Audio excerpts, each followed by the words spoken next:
Today, I'm going to show you another technique for making a seamless crochet assembly. It's so subtle that it's impossible to tell it apart from a regular row. To do this, we're going to make the base chain with a different yarn than the one we're going to use for our work. It's only used to support the first row and will be removed at the end. So, we make the base chain with more stitches than necessary to have a safety margin. So here, my work is made with purple yarn. I'm starting with a slip knot. And then I'm going to crochet my first row on the independent base chain. So we're placing the base chain face down and working in the loop that's underneath.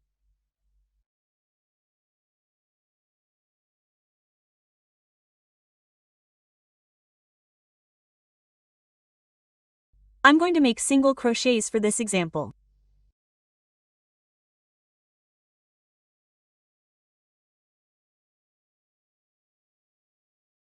I'm going to do a second example with double crochets, but the principle is exactly the same. This technique can be used to close a piece of work, such as a sleeve, for example, and specifically to join the last row to the first row. And then we continue with the work as normal. I'm just going to do regular rows for this example. The first double crochet is a stacked double crochet.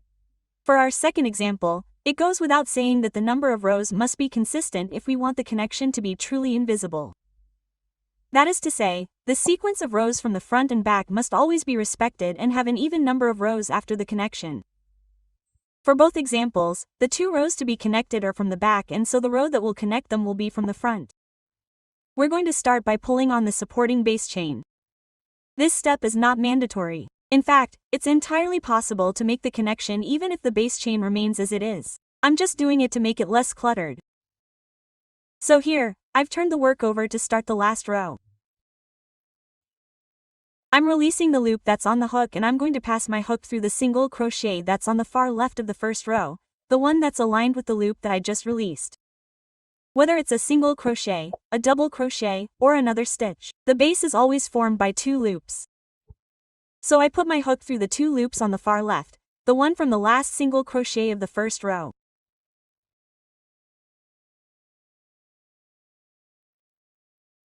Then, I put my hook back through the loop that I had released, and then I'm going to pull it through the two loops of the single crochet. And finally, we make the single crochet in the first stitch on the last row. This way, we were able to put the last single crochet of the first row in the stitch of the first single crochet of the last row. We repeat the operation for the next stitch, that is to say, we release the loop, then we pass the hook through the two loops of the next single crochet. We go back through the path of the base chain. Then we reinsert the hook into the released loop and pull it through the two loops of the single crochet. Don't hesitate to pull on the yarn to make it tight enough. And then we make the second single crochet of the last row. And so on. For our second example, we do the first step of our stacked double crochet and then we release the loop. And like before, we pass the hook through the two loops of the last double crochet of the first row via the path of the base chain. And we pick up the loop that we released. We pass it through both loops.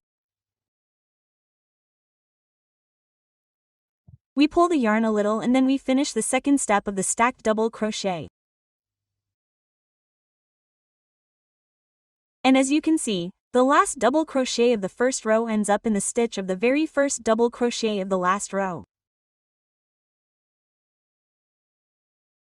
I think you understand how it works by now. After releasing the loop, we pass the hook through the base of the next double crochet. We make sure to have both loops. We pick up the release loop and pass it through the base of the double crochet. We pull the yarn a little to tighten it. Then we make the second double crochet.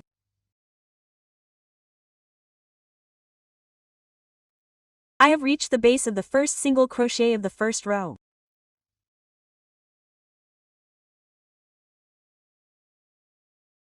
and I am making the very last single crochet. I make one last chain stitch to finish. And I can cut the yarn. It takes quite a bit of time to make, but I think the result is worth it. First double crochet of the first row.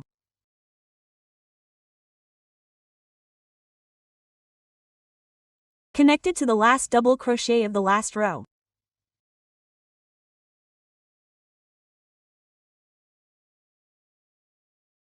And finally, the very last step, remove the base chain, which for me is no longer a base chain but just a yarn. As you can see here, each stitch of the first row is in the corresponding stitch on the last row. This means that we have reproduced exactly the same process as for two superimposed rows, which means that there is no difference between where we connected and the other rows. And you can even see it on the other side, it's the same. Once the yarns are hidden, it will be almost impossible to find where our connection is. It goes without saying that this technique is only used to join at the first row and that it can only be used with classic stitches. Obviously, it doesn't work if you are only working on the back loop, for example. It's exactly the same for the second example. There is no difference between the first and third rows. It is perfectly possible to use it with special crochet stitches as long as you work in the stitch. It just requires a little more work. I don't know if it's an original technique, but I've never seen it anywhere.